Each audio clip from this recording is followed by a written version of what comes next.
Había quedado una colita de lo que es hashing pendiente, que es el caso de direccionamiento abierto. Y eso es lo que vamos a ver primero hoy día. El análisis de hashing con direccionamiento cerrado es más o menos simple. Hay sí algunos cachirulos que no vimos nosotros.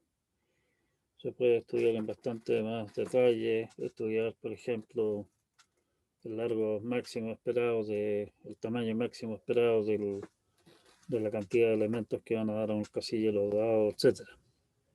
Pero bueno, vamos a dejar eso de lado por ahora. Caso de direccionamiento abierto, en el cual en el fondo la idea es utilizar los casilleros libres para almacenar elementos que colisionan, es bastante más complicado. En parte porque hay decisiones que inciden en el rendimiento y que no son para nada sencillas de analizar.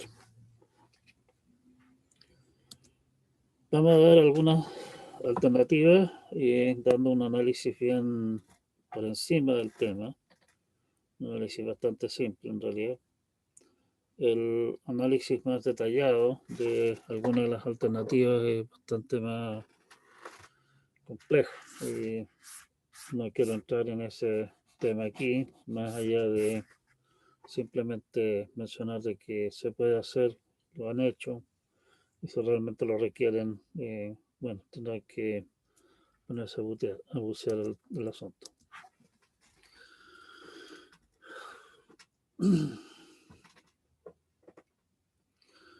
Un modelo simple, en realidad aquí parece que me salté algo, es que suponemos que hay una secuencia de funciones de hashing, h sub 0 hasta h sub m menos 1, que son en el fondo una permutación de que se garantiza, digamos, que h sub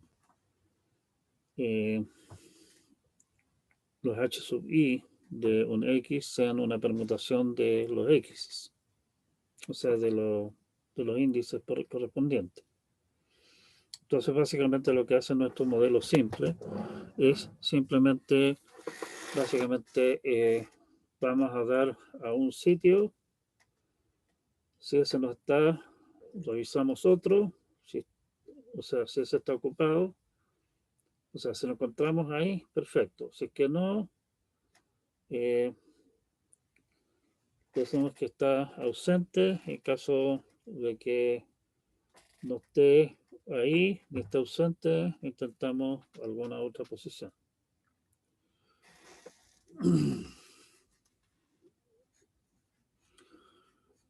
La idea es que la permutación para cada uno de los eh,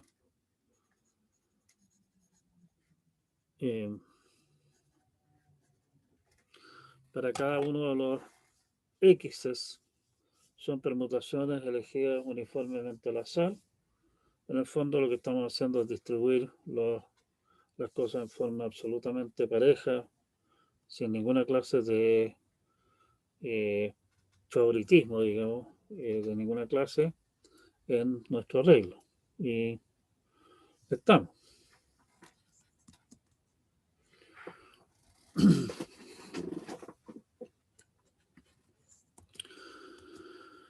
Eh, Vamos a suponer la función de suposición de hash fuerte uniforme. Para cada objeto, la secuencia esa es una permutación elegida uniformemente al azar entre las permutaciones del conjunto. Como decíamos, esa es una simplificación bastante grande. Eso básicamente lo que significa es que todos los casilleros, todas las posibles configuraciones de m casilleros, de los cuales n están ocupados, son igualmente probables. ¿Sí? En ese caso, la probabilidad de que se requieran R intentos al insertar un elemento es la probabilidad de elegir R posiciones, R menos 1 de ellas ocupadas y una libre. lo que se traduce en que la probabilidad es queda dada por esta expresión, que podemos en el fondo simplificarla a la expresión de abajo, por la simetría de los coeficientes binomiales. ¿Qué es lo que explica en el fondo esta cosa de acá?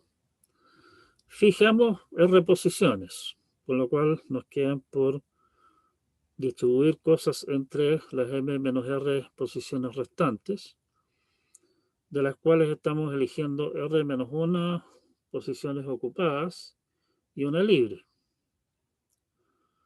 De las m menos r posiciones que quedan, fije las n menos r más 1 posiciones que vamos a decir que están ocupadas. O sea, tenemos para la probabilidad de, o sea, para la probabilidad de r intentos, exactamente esa expresión de ahí, que se ve bastante liosa, pero resulta que es bastante simple de manejar en lo que continúa. Para simplificar nuestras fórmulas vamos a usar alfa para lo que se llama el factor de carga de la tabla, el número de elementos n partido por el número de posiciones m de la tabla. Está claro, en cualquier caso, que si alfa se hace muy grande, la tabla se va a ver en problemas porque va a estar muy llena. ¿Sí? El valor que se espera del número de casilleros revisados al insertar un elemento nuevo en la tabla, o también que exactamente la misma situación en una búsqueda que falla, que termina no encontrando el elemento, es simplemente la sumatoria sobre las distintas probabilidades para el número de posibilidades de R. R, obviamente, el número de casilleros revisados puede ser entre 1 y m. M en el peor caso, si la tabla está completamente llena de toda esa historia. Esa expresión la podemos escribir también como lo de abajo, porque la sumatoria de las probabilidades es 1. Podemos escribir esa cosa de ahí, que se ve bastante feo, digamos, pero sirve porque nos ayuda a simplificar la expresión que resulta. Entonces nos queda esta expresión para lo que estamos buscando acá. Y al simplificar la cosa esta, nos queda primeramente básicamente al simplificar esta expresión de acá, nos queda esto, m menos n, y esto es una constante, me queda la sumatoria de estas cosas, que la sumatoria de estas cosas resulta que no es más que este coeficiente binomial de acá. Como ustedes ven, la cosa que se veía bastante liosa se termina reduciendo bastante y manipulando los coeficientes binomiales correspondientes que nos quedan, básicamente reescribiéndolos en términos de sus en términos de factoriales y simplificando, terminamos con esa expresión de allí.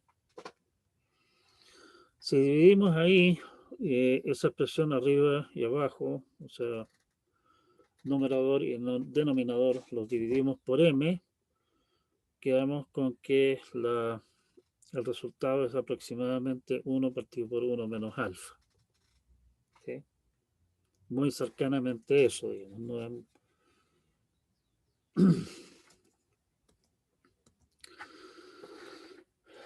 Una búsqueda exitosa revisa las mismas posiciones que al insertar el elemento que estamos buscando después.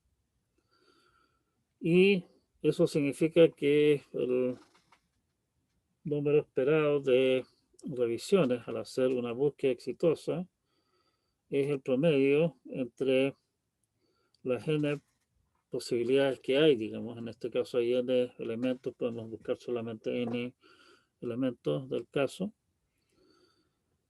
de número de posiciones revisadas que está dada por esa fórmula de allí, ¿sí? Básicamente usando los costos correspondientes del caso anterior, lo que habíamos visto aquí.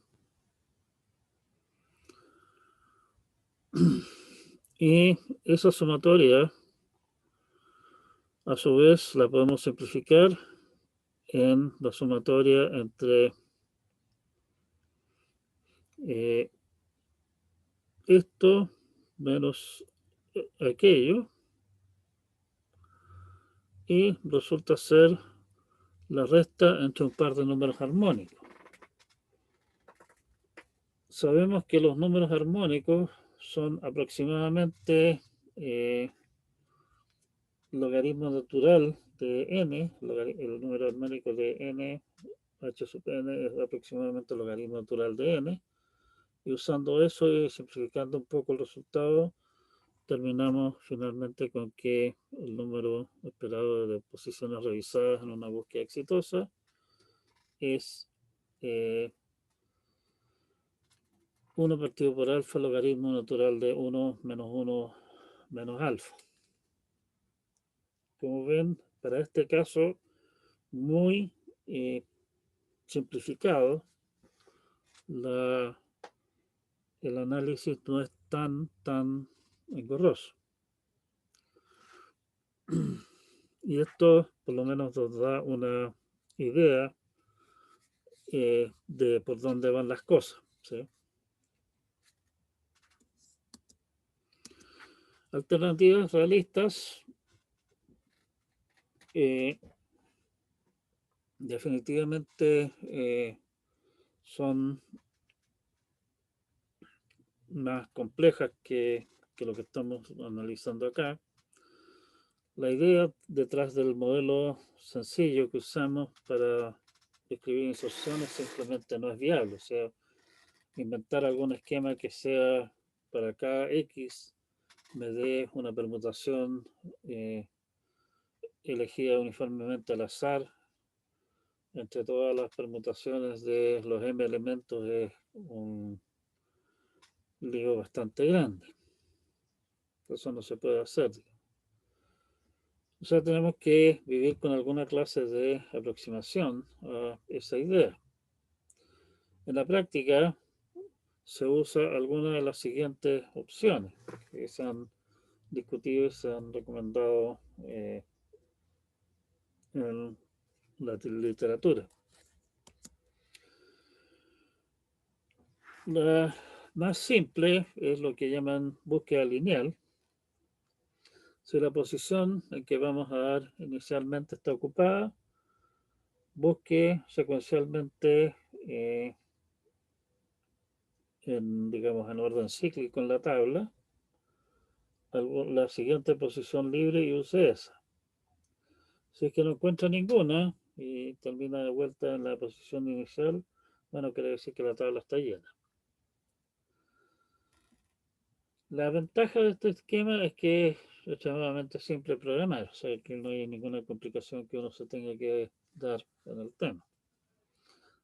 Y particularmente relevante en los computadores actuales, cuyo funcionamiento depende más que nada de su extenso uso de memoria caché, es que tiene muy buen comportamiento en términos de memoria caché, o sea, si es que los elementos que estamos, los casilleros en realidad son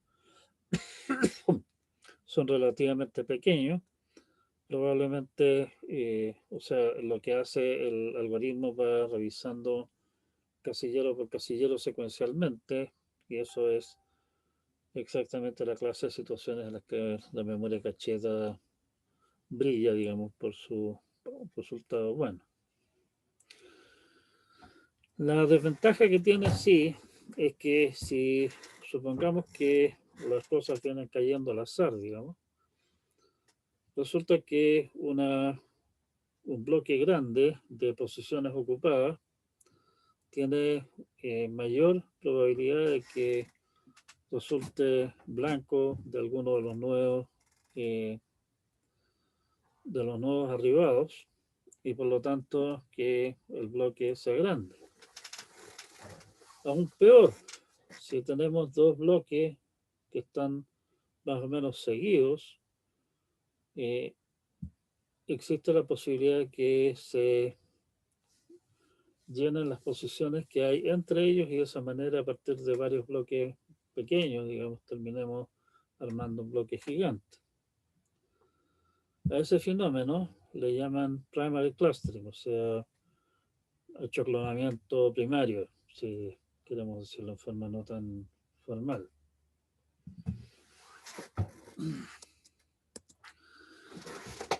Para evitar eso, que en el fondo, bueno, alguna clase de opciones es que el siguiente lugar a buscar dependa del punto donde caímos por primera vez, pero no en forma simplemente ver al siguiente, sino que en forma más complicada. De esa manera, incluso si es que hay un choclón que se haya armado, eh, cuando se cae alguno nuevo en una posición dentro del choclón, no necesariamente lo va a agrandar. Entonces, una opción que se ha planteado, que se planteó rápidamente, es la que le llaman búsqueda cuadrática. Si la posición inicial está ocupada, intente las posiciones hk más k cuadrado módulo m. ¿Sí? O sea, h de x más 1, h de x más 4, h de x más 9 y así. Estamos hablando de que h de x es el punto donde caímos por primera vez y por lo tanto revisamos al vecino, pero después revisamos más allá. Si es que donde fuimos a caer al principio estaba ocupado y ahí había un elemento que no era eso el primer punto donde cayó, sino que ya venía, digamos, de saltos anteriores, la secuencia para seguir buscando a partir de ese punto para el que encontramos que nos está ocupando nuestro puesto, no va a ser la misma que para el recién llegado y por lo tanto el problema no es tan severo. Pero tiene problemas de lo que llaman secondary clustering. Si h de x es h de y, la secuencia de búsqueda para el x y el y son iguales y por lo tanto se va a producir un choclón no directamente contiguo, digamos, pero sí un choclón en términos de que se producen cadenas de cosas que tienen la misma secuencia de búsqueda.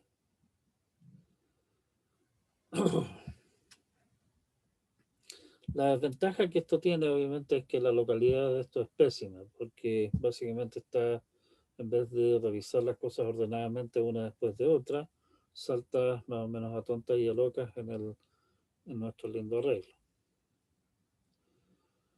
El otro problema que tiene es que si m es primo, en general, la secuencia cubre solo la mitad del arreglo. Módulo m, solo la mitad de los elementos son cuadrados. O sea, terminamos dándonos la vuelta antes de terminar de revisar todas las posibles posiciones. ¿Sí? Así que eso tampoco no es demasiado elegante que digamos.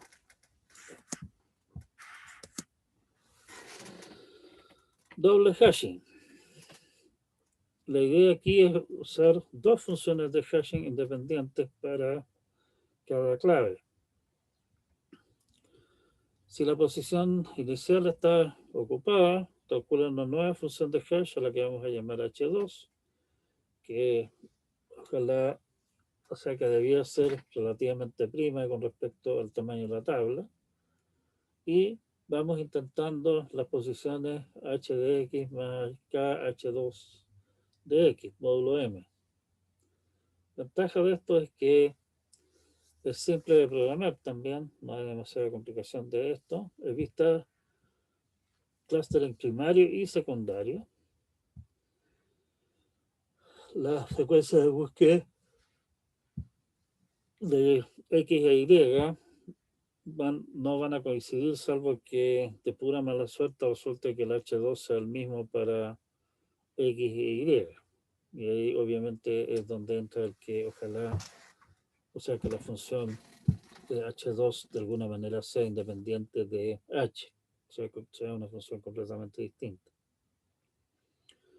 Desventaja obviamente es el hecho de que tenemos que inventar y calcular el H2, y el uso de esta cosa nuevamente destruye completamente la localidad que es tan bienvenida en sistemas con memoria caché.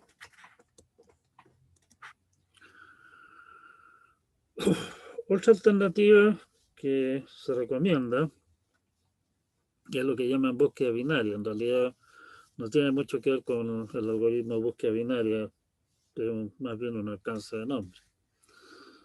Si la posición primaria está ocupada, intente las posiciones H de X o exclusivo con K. Acá, como decimos, ese más con pelota es O exclusivo. Lo cual es particularmente útil si M es una potencia 2. Si ustedes se ponen a pensar cómo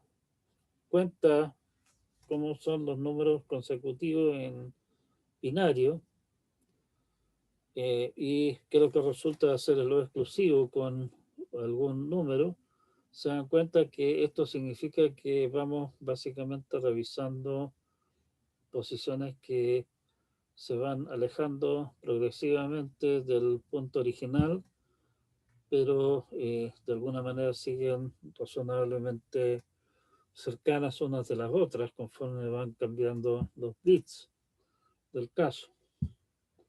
En el, ¿cómo se llama? En el O exclusivo,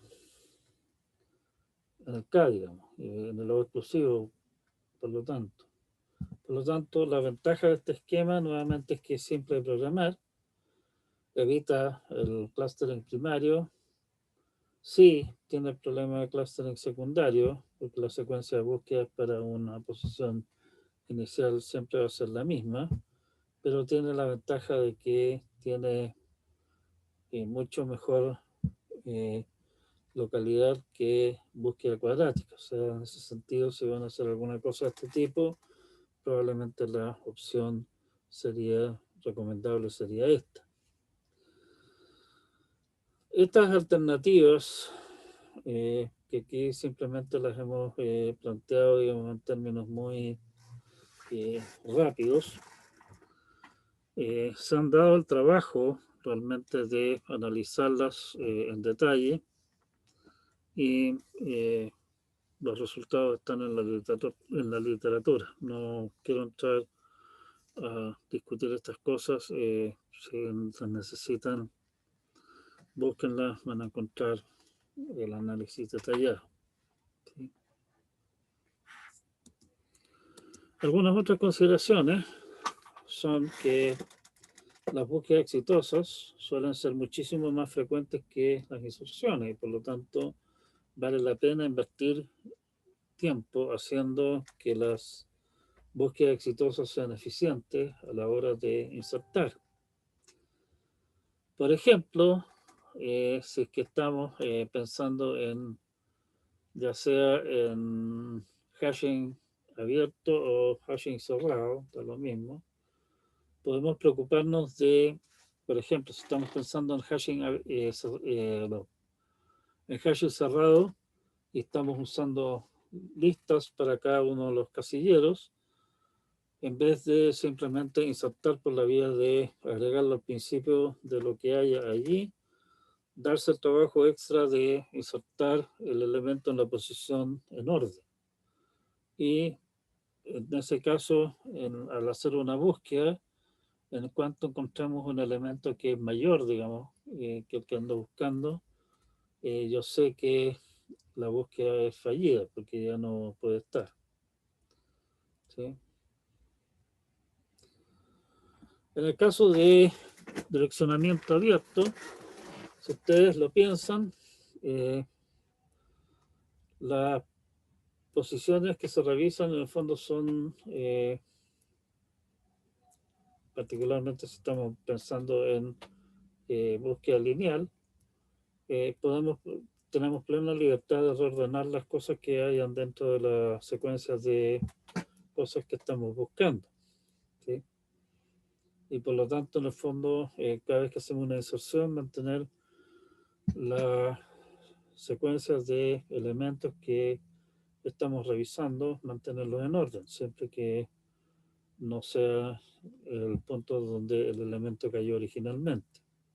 Y eso, hacer esa clase de query, o sea, no es lo más sencillo que hay en el mundo, pero hay algunas técnicas que permiten hacer eso, no son demasiado complicadas. Y con eso podemos básicamente disminuir la búsqueda, costo de búsquedas fallidas, disminuirlas a la mitad y hacer algo más eficiente las búsquedas exitosas, ¿sí? Nuevamente, aquí hay bastantes consideraciones, los algoritmos son relativamente complicados. Cuando los necesitan, recuerden que existen estas opciones, que hay otras opciones de cómo manejar hashing, digamos, y revísenlo.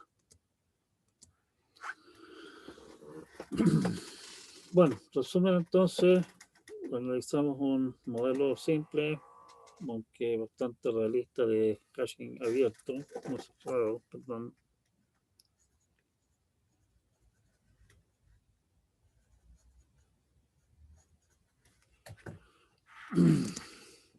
Discutimos varias secuencias de varias alternativas de secuencias de búsqueda, que es el problema que hay cuando tenemos hashing abierto, que tenemos que decidir en qué orden vamos a ir revisando casilleros hasta encontrar un casillero libre, y por lo tanto cómo vamos a seguir la búsqueda si es que nuestro primer intento encontró que la posición está ocupada pero con otro elemento.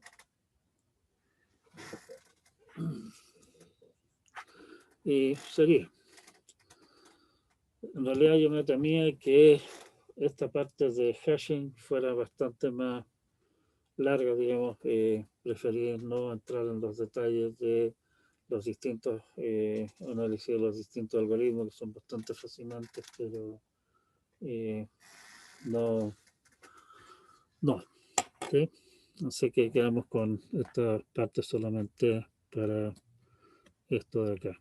Cuando tomen el ramo de nuevo el próximo semestre, estas dos transparencias las voy a haber fundido en una sola, ¿sí? Bueno, es que... Y estamos. Uno de los temas que hay con hashing es precisamente que estamos de alguna forma utilizando el azar en nuestro algoritmo. A diferencia de los algoritmos a los que nosotros estamos acostumbrados, aquí en hashing, por lo menos en su análisis, entra fuertemente la componente de azar. Es nuestra única manera más o menos razonable de analizar las cosas. Hace, digamos, unos 20 años, quizás 25 o algo así, o sea, bastante reciente el fenómeno. Los primeros algoritmos aleatorizados como tales aparecieron por allá por los años 70. Importancia creciente la tienen los que llaman algoritmos aleatorizados. Es una traducción bastante mala de inglés randomized algorithms, pero bueno. Algoritmos cuyo funcionamiento usa decisiones aleatorias. O sea, aquí estamos hablando derechamente de algoritmos que, si ustedes lo corren varias veces, los resultados perfectamente van a ser diferentes y así se espera que sea. Toman decisiones al azar y eso es parte del funcionamiento intrínseco del algoritmo, lo cual suena una idea bastante traída a las mechas, pero tiene su justificación que vamos a entrar a ver un poco más adelante. Incluso con los mismos datos de entrada pueden dar resultados diferentes para el mismo problema y los tiempos de ejecución en general también van a ser variables, van a depender de qué decisiones en el fondo toma el algoritmo internamente. Por lo tanto, aquí hablar del tiempo de ejecución del algoritmo, en realidad el tiempo de ejecución del algoritmo para un problema dado, para una instancia dada del problema, va a ser en general una variable aleatoria, que depende de las decisiones que el algoritmo tome interés internamente. Obviamente nos interesa entonces la distribución de los tiempos de ejecución de esta clase de algoritmos para un conjunto de datos dados, para una instancia dada del problema. Hay un fenómeno bastante sorprendente, que es que para muchos problemas hay algoritmos aleatorizados mucho más rápidos que los mejores algoritmos deterministas conocidos. O sea, en muchos casos, al menos en promedio, utilizar hacer un cálculo, digamos, al azar, resulta más eficiente que hacerlo en forma determinista. Incluso muchos algoritmos aleatorizados son algoritmos bastante simples, incluso hasta medios ingenuotes. Puede ser que métodos que tienen pésimo, peor caso, pueden dar en promedio excelentes rendimientos y una manera de aprovechar eso entonces es tomar ciertas decisiones en forma aleatoria o ordenar los datos en forma aleatoria de manera de hacer muy poco probable el caso, los peores casos. Vamos a discutir un poco de un análisis respecto a esta clase de situaciones. Se habla en grandes rasgos de dos tipos de algoritmos aleatorizados, a los que les han dado nombres basándose en ciudades con casinos famosos. En el fondo. Algoritmos de Las Vegas dan siempre el resultado correcto en tiempo de ejecución esperado. Ojo, no tiempo de ejecución peor caso ni nada por el estilo, sino que el tiempo esperado de ejecución es finito.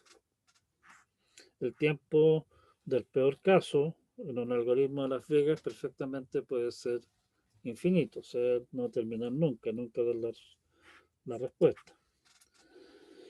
La otra rama son algoritmos de Monte Carlo. No siempre dan el resultado correcto. Puede ser que den un resultado incorrecto, pueden dar una señal de falla, o sea, decir, lo siento, este algoritmo esta vez no funcionó, o simplemente se quedan dando vueltas sin nunca entregar un resultado. Obviamente, en este segundo caso, si es que el algoritmo son particularmente útiles, digamos, si es que el resultado que andamos buscando es un resultado entre unas pocas alternativas, por ejemplo, un algoritmo de decisión. Exprimo este número, ¿sí? Si es que el algoritmo la mayoría de las veces responde correctamente, en el peor caso lo echamos a correr un montón de veces y si ese montón de veces siempre responde lo mismo o, o nos quedamos con la respuesta la mayoría de las veces. ¿Sí? Alguna situación como esa. ¿Sí? Un ejemplo. Este es un ejemplo bastante tonto, digamos, pero sirve para fijar ideas. Supongamos que queremos hallar la posición de un 0 en un arreglo de n más 2 elementos. La mitad de los elementos es un 0 y la otra mitad es un 1. El algoritmo determinista obvio debe revisar n medios más 1 elementos para garantizar hallar un 0. O sea, si es que alguien sabe cómo estoy haciendo la búsqueda, por ejemplo, alguien se entera de que parto la búsqueda siempre con la posición inicial y empiezo a revisar hacia adelante hasta encontrar el primer 0. Bueno, mala, adversariamente me puede llenar el arreglo con n unos y después n ceros.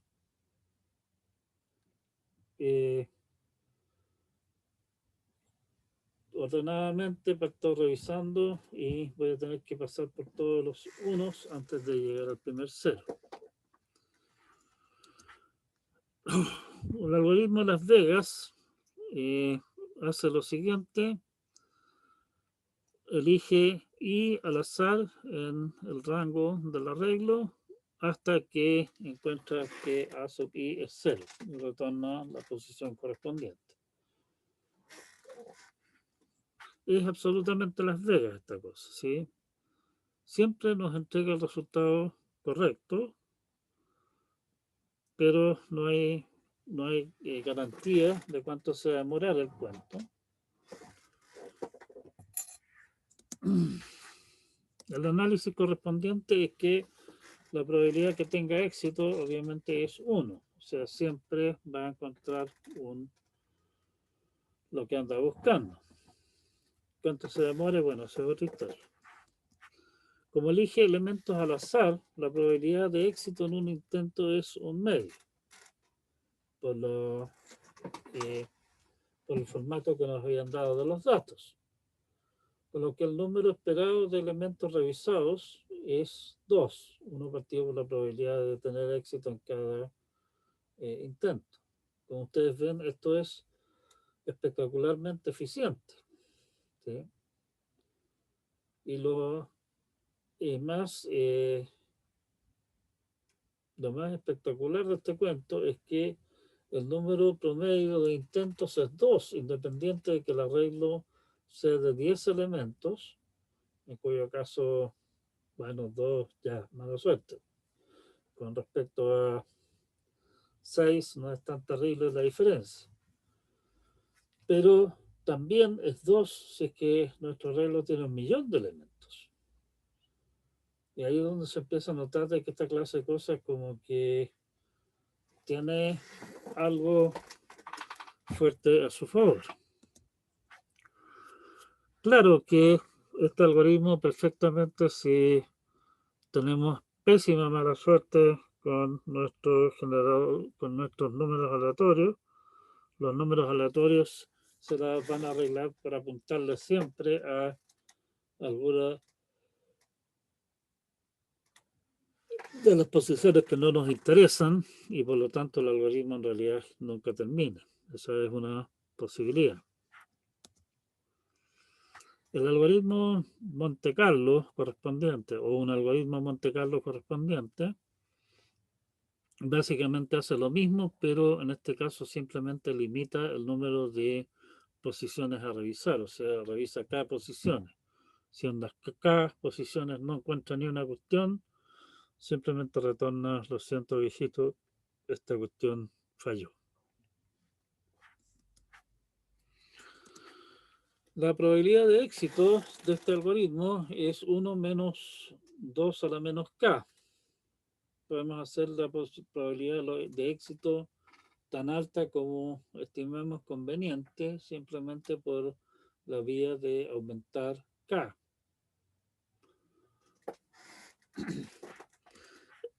Revisa lo más K elementos, el tiempo de ejecución para un K dado es fijo, obviamente va a ser básicamente lineal en K, pero eso.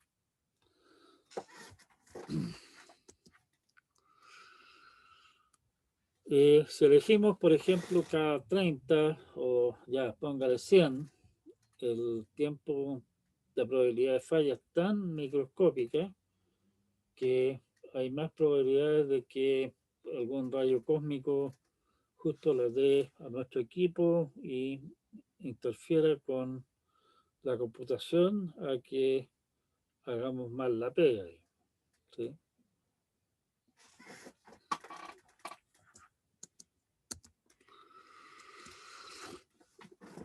Ahí tenemos un par de ejemplos. Está claro de que podemos tomar un algoritmo Las Vegas y transformarlo en un algoritmo tipo Monte Carlo y viceversa, ya sea en el caso de la transformación de Las Vegas a Monte Carlo, de limitar el número de intentos que hace, o al revés, básicamente correrlo hasta que estemos satisfechos con el resultado, hasta que me diga, me dé un resultado y no diga que falló. ¿Sí? O sea, estas dos clases de algoritmos no son tan diferentes entre sí al final del día. La aleatoriedad ahora dentro de un algoritmo lo podemos usar por varias razones. Las razones generales, hay otras más especializadas, son las siguientes. Una razón importante es el interés de frustrar ataques. Si un atacante de alguna forma puede influir sobre los datos que algún algoritmo consume y conoce ese algoritmo, y un algoritmo determinista puede cocinar los datos de manera de forzar el peor caso de ese algoritmo y de esa manera hacer que el sistema trabaje sobre horas tratando de resolver el problema porque cayó en un mal caso del algoritmo. Bueno, soluciona ese problema. Una solución es elegir algún algoritmo que no tenga peor caso tan malo. Los casos de Quicksort que habíamos analizado, cuyo peor caso es O n cuadrado, el caso promedio es O n log n. La diferencia es bastante sustancial. Esa sería una opción que no siempre es posible, y la otra es simplemente tomar algunas decisiones al azar en nuestro sistema, en nuestro algoritmo, de manera que incluso si un atacante conoce en detalle cómo funciona el sistema, al no saber qué decisiones va a tomar el algoritmo, le resulta muy difícil o imposible forzar el peor caso del algoritmo si no es invirtiendo una cantidad grande de recursos, digamos, de manera de poder hacerlo. Bueno, eso. Muestreo. Es lo que se usa cuando se hacen encuestas o cosas por el estilo. En vez de analizar la población completa, sacamos una muestra de la población y evaluamos esa muestra que nos permite estimar las probabilidades, las propiedades del conjunto completo. Por ejemplo, habíamos discutido en algún momento, ya harto tiempo atrás, discutimos algoritmos para encontrar el mayor elemento de un arreglo. Si es que nos conformamos con querer saber más o menos qué magnitud tiene el mayor elemento del arreglo, en una de esas nos las podemos arreglar por la vía de sacar una muestra de elementos y utilizar el máximo de la muestra como la estimación del máximo elemento del arreglo. ¿Sí? No tenemos que recorrerlo entero, solamente tenemos que recoger los elementos elegidos como claves para determinar el asunto.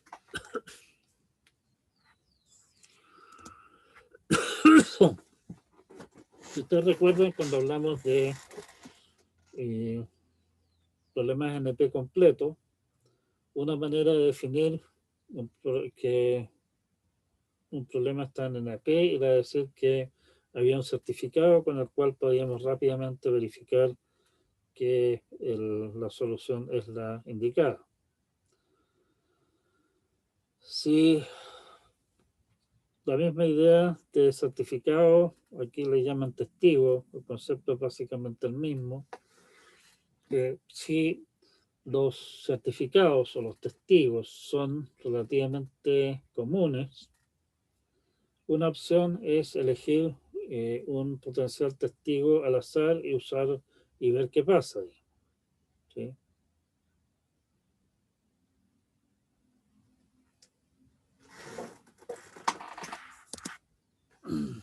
Un poco lo que estábamos haciendo cuando en nuestro algoritmo de encontrar la posición de un cero.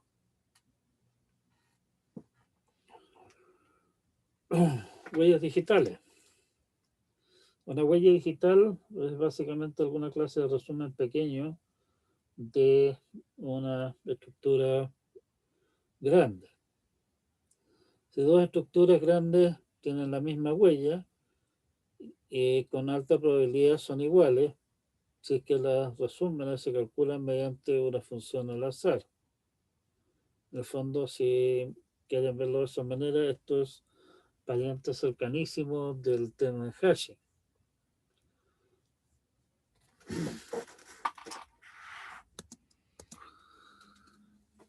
De ordenar, o qué sé yo, de alguna manera organizar. A veces un algoritmo bastante ingenuo tiene muy buen rendimiento en promedio si los datos vienen en orden aleatorio. Por lo tanto, una opción es, me dan datos, los reordeno al azar y corro mi algoritmo ingenuo sobre el resultado.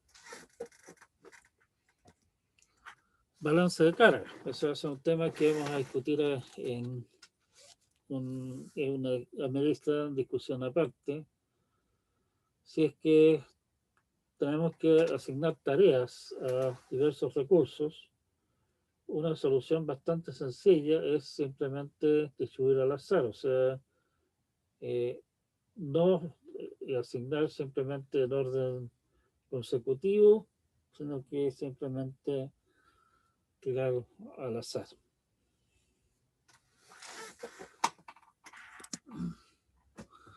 Romper simetría.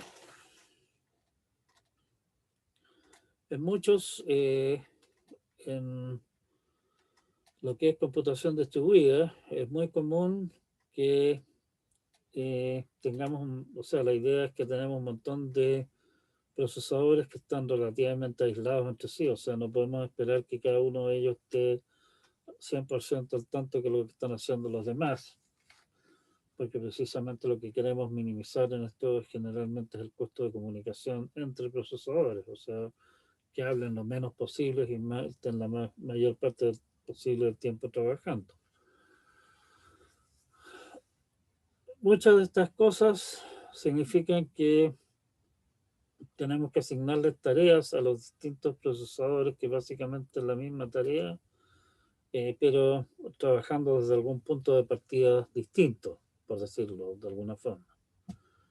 Bueno, una manera de asegurar que todos partan con puntos de partida distintos, o no, en realidad no asegurar, sino que lograr con altísima probabilidad que así sea, es simplemente distribuir puntos de partida, sea lo que esto signifique, al azar entre los participantes. De esa manera no vamos a tener dos que estén trabajando sobre lo mismo. La otra situación es que se necesita tomar alguna clase de decisión, y si todos deciden lo mismo, nos metemos en alguna clase de problema. Ahí una opción simple nuevamente es que las decisiones del caso se tomen al azar. O sea, qué sé yo, no sé, bueno, ustedes no, creo que no habrán hecho el ramo de redes todavía, pero por ejemplo, en funcionamiento de redes Ethernet, una de las cosas que hay es que si es que dos equipos, o sea, la idea en esas redes es que los equipos están conectados a la red y funciona cada equipo, cada tarjeta red funciona independiente de las demás. La tarjeta se pone a transmitir y se da cuenta que esa transmisión entra en colisión con la transmisión de otra. O sea, se encuentra con que hay dos tarjetas de red que están transmitiendo a la vez. Básicamente las dos se quedan calladas y programan intentar volver a transmitir en un periodo, en un momento futuro. Ahora, si usaran el mismo criterio para decidir siempre, digamos, oye, vamos a volver a intentar en, qué sé yo, un minuto más, bueno, no un minuto, X milisegundos más, nos vamos a encontrar con que nuevamente van a entrar al mismo problema y nuevamente en realidad jamás van a salir del brete. Una solución es allí tomar la decisión de cuánto tiempo esperar antes de volver a intentar transmitir, eligiendo un número al azar. ¿Sí? De esa clase de situaciones estamos hablando. O sea, tenemos que tomar alguna decisión que ojalá sea una decisión distinta entre los participantes. Una manera de hacer que esto sea muy probable es que tomen la decisión al azar, no en forma determinista. Si lo toman en forma determinista, probablemente van a volver a estar en la misma situación que produjo el problema originalmente. Vamos a mostrar un poco qué es lo que pasa con Quicksort de nuevo, pensando en elegir el pivote al azar para evitar el peor caso con alta probabilidad y también a la pasada evitar ataques de complejidad algorítmica, que era lo que habíamos comentado antes. Supongamos que nos dan para ordenar una permutación elegida uniformemente al azar los números del 1 al n. Como los números vienen ordenados al azar, podemos perfectamente darnos el lujo de elegir como pivote el primero, da lo mismo, tan cualquiera como cualquiera de los otros. Y analicemos esta situación entonces. Definamos variables indicadoras x sub i j igual 1 para i menor que j si se compara con j al ordenar. Estamos suponiendo que tenemos como datos una permutación de los números del i al n, del 0 o del 1 al n, ¿sí? Y entonces tiene sentido preguntarnos si es que el elemento 5 se comparó alguna vez con el 3, por ejemplo. O más bien el 3 se comparó alguna vez con el 5, porque es simétrico el cuento, ¿cierto? Los elementos i y j se comparan solo si uno de los dos es elegido como pivote, porque todo el mundo se compara con el pivote, ¿cierto? Antes de ir a dar en particiones diferentes. ¿Sí? Si es que van a caer en particiones diferentes, o sea, el I y el J lo comparé con algún pivote cualquiera que cayó entre medio del I y el J, jamás voy a comparar directamente el I y el J. Comparé el I con el K, que es el pivote, digamos con el P, que es el pivote, y dijo ya, usted se va al principio, y como el K está después del pivote, termina en la otra partición y se acaba el problema. ¿Sí? Van a terminar en particiones distintas si es que se elige K como pivote con I menor que K menor que J. O sea, si al comienzo de todo el cuento, antes de empezar a ordenar todo el cuento, el K aparece antes de I y de J en el arreglo, ¿sí? En la permutación indicada. ¿Cuál es la probabilidad de eso? Bueno, básicamente lo único que tenemos que hacer es fijarnos en permutaciones del rango del I al J. Los demás elementos no influyen. En esas permutaciones, va a haber un intercambio entre i, si la permutación del rango comienza en i o comienza en j, y la probabilidad de eso es 2 partido por j más i más 1, j menos i más 1. Bueno, error ahí.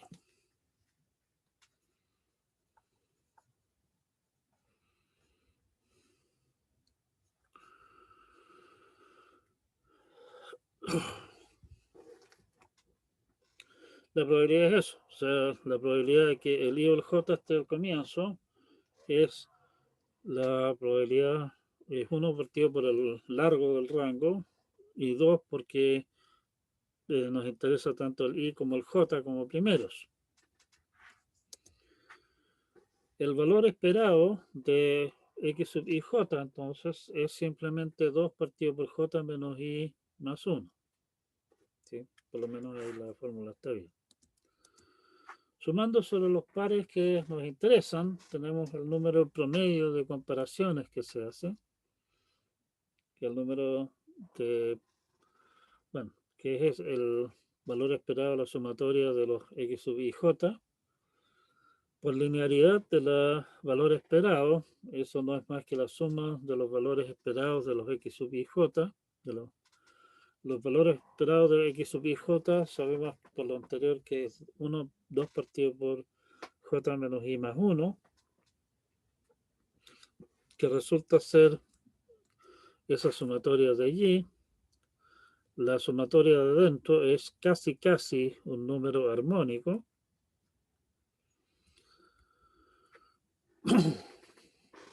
Nos queda eso y esa suma de números armónicos. Los números armónicos, la suma de números armónicos, se puede utilizar una técnica parecida a la, ¿cómo se llama? A la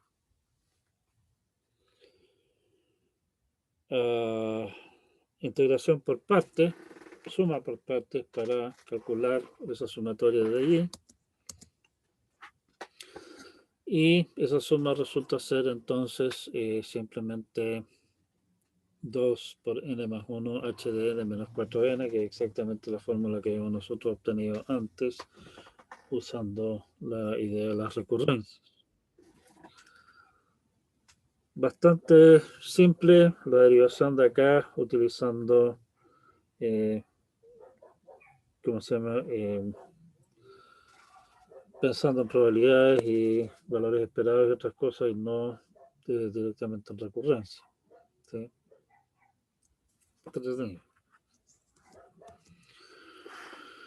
Bueno, el tema en realidad lo que nos interesa aquí es ver qué es lo que pasa con Quicksand, con qué, cuándo podemos encontrarnos con casos malos. Perdón, cuándo podemos encontrarnos con casos malos. La recursión, para poner un límite, pongámosle un límite, es decir, que elegimos un C, que vamos a ver un poco más adelante en cuanto lo fijamos, y para evitar que la recursión se nos haga demasiado profunda, ya habíamos dicho que la recursión, si tenemos un poco cuidado, debería ser logaritmo en base 2 de n, de que las divisiones son iguales, digamos, siempre, la profundidad de la recursión, y por lo tanto, si es que la recursión tiene profundidad más que alguna constante veces el logaritmo, estamos en problemas. Entonces, supongamos que cortamos la recursión a una cierta profundidad, que es una constante por el logaritmo de n, y lo que nos interesa entonces es con qué probabilidad en ese árbol podado, digamos, algunos de los puntos a los que llegamos en esa profundidad todavía le queda un rango de más de un elemento. O sea, básicamente estamos preguntando con qué probabilidad, digamos, nos estamos encontrando en una situación en que la división es, o sea, que la recursión es muy profunda y por lo tanto el algoritmo cae en un caso malo. Llamemos buena a una división que queda definida por su pivote.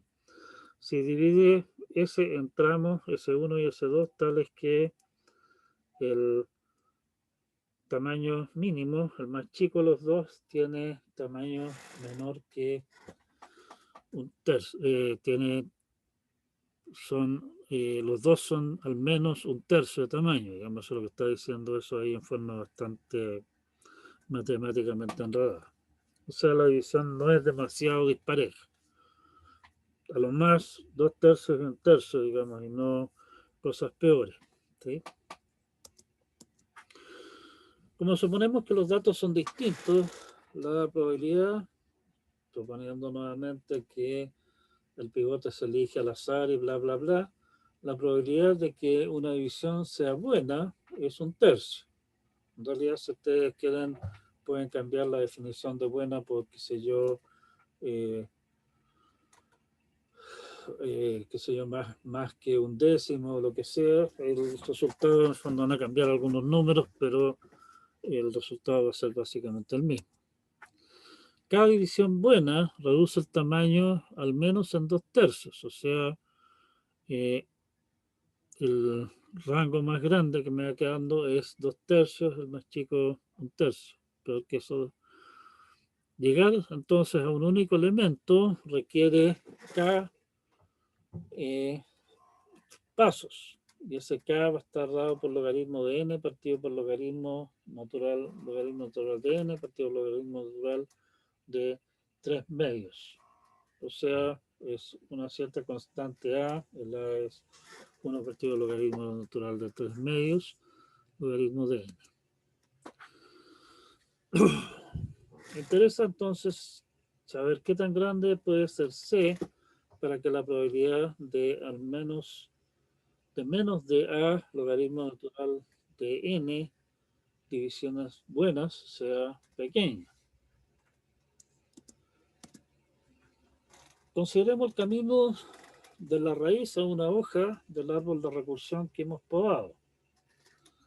Divisiones sucesivas que ocurren a lo largo de ese camino son buenas o malas por el número, por la cota de Chernoff, la probabilidad del número de buenas decisiones menor o igual, menor que un tercio de A logaritmo natural de n.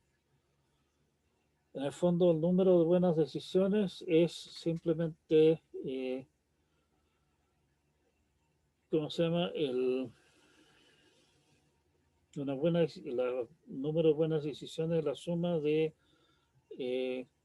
0 para malas decisiones, 1 para buenas decisiones, o sea, son variables aleatorias que toman valores 0 y 1 con las probabilidades que hemos dicho. ¿Sí? Y Chernoff nos dice entonces que la probabilidad de que la suma esa sea menor que un tercio a logaritmo natural de n es menor o igual que E a la menos beta y toda esa cháchara de ahí que es la cuota de Chernoff. Simplificando esa expresión de allí, resulta como aparece al final un logaritmo natural de n, resulta que es beta n a la menos beta una cháchara. ¿Sí? Podemos elegir ahora el C, ese C lo habíamos dejado abierto al principio, cuánto lo vamos a poner. Podemos elegir C de manera que el beta sea mayor o igual a 2. Con C igual 6 tenemos de sobra, o sea, 6 logaritmo natural de n sería el número máximo de divisiones que nosotros estamos considerando. La probabilidad que en una rama hayan muy pocas divisiones buenas es entonces a lo más n a la menos 2. Como en total hay a lo más n ramas, Hay una rama por cada posible pivote en el fondo, que es una cota bastante suelta en realidad, pero es una cota. Por la cota de la unión, nuevamente una cota bastante suelta, pero cota, significa que la probabilidad de que en alguna rama hayan pocas divisiones buenas es a lo más n a la menos 1. O sea, si tenemos 1000 elementos, hay una probabilidad en 1000 de que hayan pocas divisiones buenas en alguna de las ramas, a lo más. ¿Sí? Y conforme aumenta el n, la probabilidad de que hayan pocas divisiones buenas, o sea que la profundidad de la repulsión sea muy grande, disminuye con n. Bueno, pero es que eso básicamente es la probabilidad de que tome más de O de n log n comparaciones, con lo cual Quicksort es aleatorizado, que básicamente supone que tomamos los elementos, los ordenamos al azar antes de ponernos a ordenar.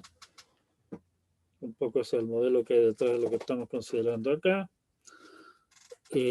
Ejecuta O n logaritmo de n comparaciones con alta probabilidad. ¿Sí? O sea, el algoritmo generalmente se va a comportar bien. Bien.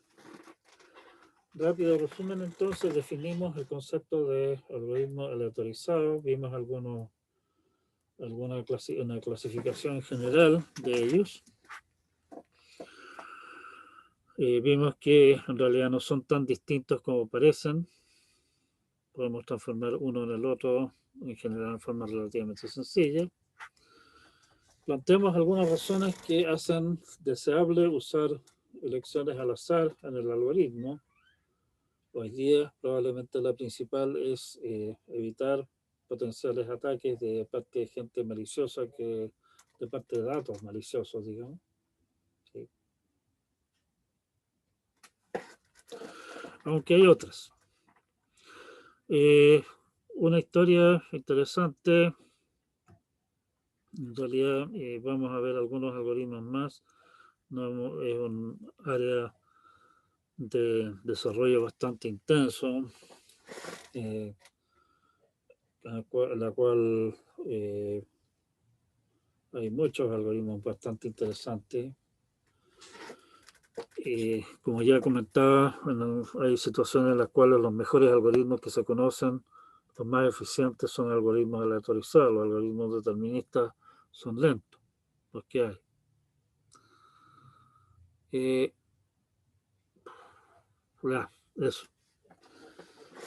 Una historia entretenida respecto de esto es que en el compilador, en realidad no es un compilador, son herramientas para construir compiladores, el LLVM, que es la base del compilador Clang, que es el compilador C que usan los Apple,